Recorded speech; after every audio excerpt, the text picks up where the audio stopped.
For opinions on that and much more, we welcome in former BYU sharpshooter, international star, Jonathan Tavernari is back on the program. JT, former almost Carolina Panther tight end. Let's go. Squad guy. Welcome back to BYU Sports Nation, bro. Current entrepreneur. I want to just announce I created a new business, which is traveling with Tavernari. Since the football team needs an European vacation, and they're looking to, build some camaraderie. So let me know. I'm a travel advisor by night, and so just putting the word out there, guys. I can make it happen. Take him to Brazil, JT. That's a few destinations. The first NFL game next year is in Sao Paulo.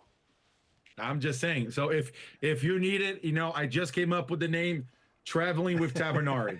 So if you need any help, my boss watches the show. Verlin, this is my 2-week notice. I'm quitting.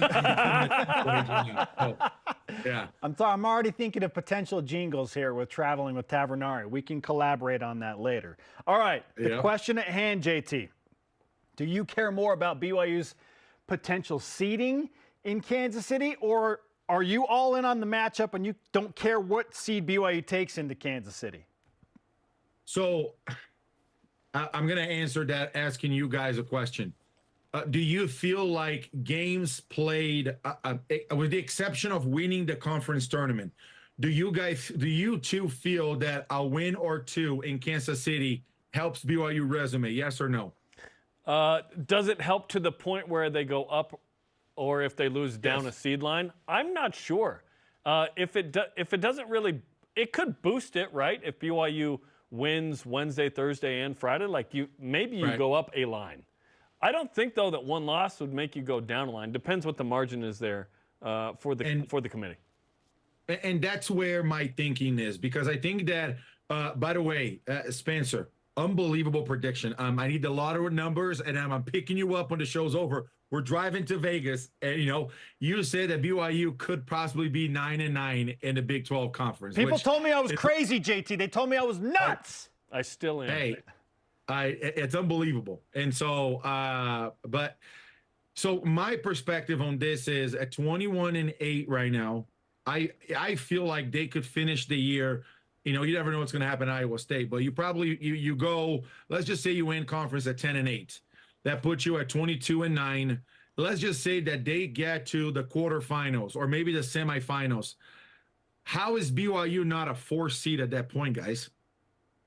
And so, to me, I feel like, and that's why I'm asking you guys, because I don't know. So much has changed in the landscape of college basketball that a lot of things you don't know. And so, in the way that they consider how you go and how you do things in the conference tournament.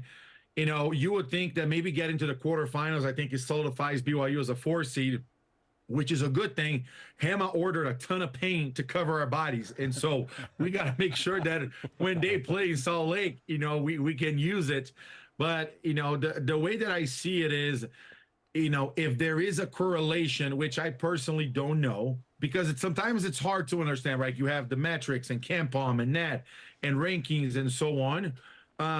But to me, I will personally say that from the committee perspective and how they act, if BYU gets to the quarterfinal, which obviously having a higher seed, which right now, I believe they are, tied for, they're in 4th place, but they have the tiebreaker with Kansas, but there's also Texas Tech.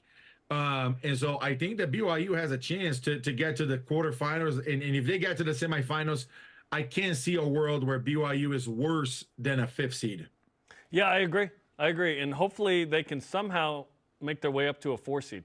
4 and a 5, not a huge difference in March Madness per se, right? You're playing a 13 versus a 12, and then you're matching up with the 4 or 5 in that next game anyway. So not a big deal, and it's not like you get home court or anything per se from that. But, yeah, listen, if you told me right now BYU's getting a 5 seed in a couple weeks, and obviously we want it in Salt Lake, but let's say it's just in Omaha or Pittsburgh or Charlotte, that's spectacular, dude. This team could not only win 1 game, but maybe 2. Who knows? You got to win that first. A 5-12 is a little scary. That's a 50-50 proposition in the last couple of years. But we would all take that right now. So let me ask you this. Is this team built to get to the Sweet 16? I think it is.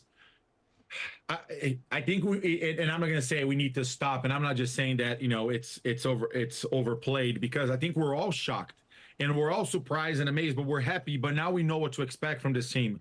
But I think that at this point, we know what this team is going to give. So I don't mean like we need to stop in a negative way. I think now we know what we're going to get from this team.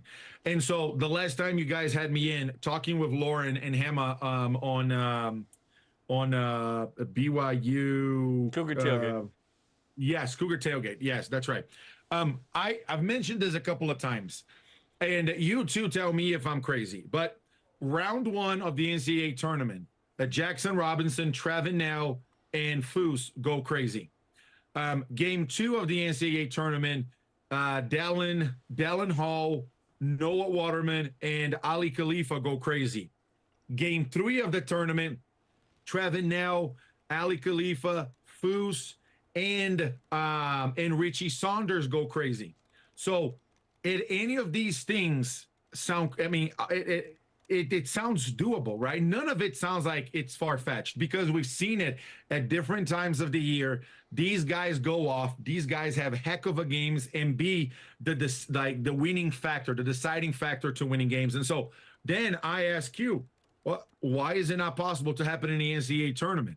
I get that the higher you go, the more games you win, the degree of difficulty increases. But again, all of these situations, all of these games and so on, the way that these players are performing, I just don't see it in a way that, BYU, as long, and I've said this as soon as Foose was coming back after the West Virginia.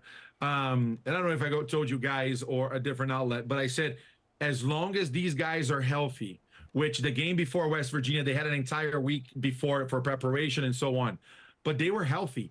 As long as these guys stay healthy, they have a fighting chance of every game. Think about these games the last 2 weeks, guys. They were down 17 points, 12 points. They had 20-plus swings. And so if BYU can figure out a way to start the game well, weather the attacks and the runs of the other team and finish the way they're finishing, I don't see a world where, I'm not saying BYU is going to win the national championship, but this could be, something that hasn't been done in BYU basketball history in decades and decades and decades. We are traveling with Tavernari on BYU Sports Nation. He is the sharpshooter, JT. Okay, let's just throw out this hypothetical scenario. BYU gets into the NCAA tournament. They're a 5 seed or a 6 seed, and JT, they win that first round game, but lose in the second round. Mark Pope has never won an NCAA tournament game as a head coach.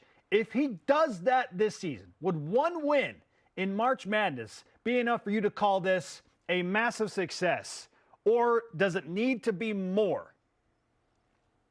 In my personal opinion, I think that if this team makes the NCAA tournament, it's already a massive success. I don't think they need to win a game there. I think the fans would be disappointed. We need to remind ourselves what conference we're in, the type of expectations we had at the beginning of the season. Now, something that Jeremy and I a few years ago went back and forth, he kept going, well, things evolve, things change, perceptions change. And I think that we are all, I don't want to say victims, but I think that, we're all a little biased because this team has had a lot of successes of late. And so we start changing our perspective about these guys. But I'm going to be honest with you. I already think this season is a massive success because we're going back to the NCAA tournament. And so I think that when you accomplish that, you did what you're supposed to do. That's what BYU is all about. Now, I'm not saying that you have to settle for mediocrity, but I am saying that based on the expectations that we had for the beginning of the season to what we've seen on the court, what to expect, I already consider this season a massive success.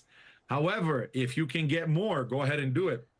And so to me, I think that getting to the NCAA tournament, it will be a massive accomplishment. And if he can win 1, 2, or 3 games, if this team can do it, at that point, guys, something that Coach Rose has often said, after he retired, you're playing with house money. And so to me, just seeing BYU in the same breath of we're back, we're a national brand. Everybody knows about BYU in college basketball this year. It's not like it's it's not like it's something that it's out of the blue. And so it's something that these all of the talk heads, all of the shows, all of the universities, all of the opponents, they know who BYU is, who BYU is. And so at that point, to me, getting to the NCAA tournament is a huge accomplishment. After that, we're playing with house money. That's my opinion. The hope is that the Big 12 prepares you for a moment like that, right? And that this team is weathered and experienced in a way in the tough games it played in that season more than any other BYU team. That's got to be for sure, right? So if you go to the tourney, yeah, massive success. No, I don't disagree on that. But if you lose that first-round game, that would be bitterly sore, given how good this BYU team would be. So the hope is you win at least one game, and you go, that's big time. Mark Pope's going to be recruited by a lot of people if BYU wins a game, and maybe even if they don't. And that's the tough part about success sometimes. But we'll get to that. The hope is you win that first game. But BYU could go on a run. It's all about if they make threes, it feels like. We'll see, though, because Iowa State's tomorrow, JT. I'm not sure they get a better matchup like an Iowa State until the second round of the NCAA tournament, perhaps, unless they make a run in Kansas City. I'm going to split with you, Jerem. I mean, we're kind of related cousins because you served in Brazil. But so I will say this. I'm going to split with you. I think that if BYU doesn't win a game in a tournament, it will – I don't want to say it will be disappointing because our expectations have already been, maximized. But based on everything you said, I completely understand. I don't know if I will completely agree, but I get the sentiment. However, if they somehow manage to one of these things, if they somehow manage to beat Iowa State in Iowa State, if they somehow manage to get to the semifinals of the conference tournament, at that point, my expectation is going to go through the roof. Because to your point, what hasn't this team accomplished? Because then they're peaking at the right time. They're battle tested. They're ready. At that point, what haven't they seen? To your point, best conference in college basketball. People will say that we're manipulating. Why did they manipulate their rank on Kansas? You think that's manipulating beating Kansas in Kansas, right? And I love, I kind of had that Kobe tweet of like unranked that. Right. And so so I will split with you on the fact that if they either beat Iowa State at Iowa State and or if they get to the semifinals of the conference tournament and everybody's healthy, I don't think why the Sweet 16 or the Elite 8 is a challenge for this team. I personally don't, based on you. Trevin is probably as good of a shooter as BYU has ever seen. Richie Saunders can lit up. Jackson Robinson is a stud. A lock to be sixth man of the year. He is by a mile the best sixth man of the year that BYU has ever seen. He will take my vote as the best. And he will take my vote as the best sixth man of the year that the sixth man that BYU has ever had. I'm very much hopeful that he wins it. Records are meant to be broken. I know that I'm the only one in program history that has won that award, but the way that Jackson is playing and the way that he has accepted the role for the team, it is amazing to see.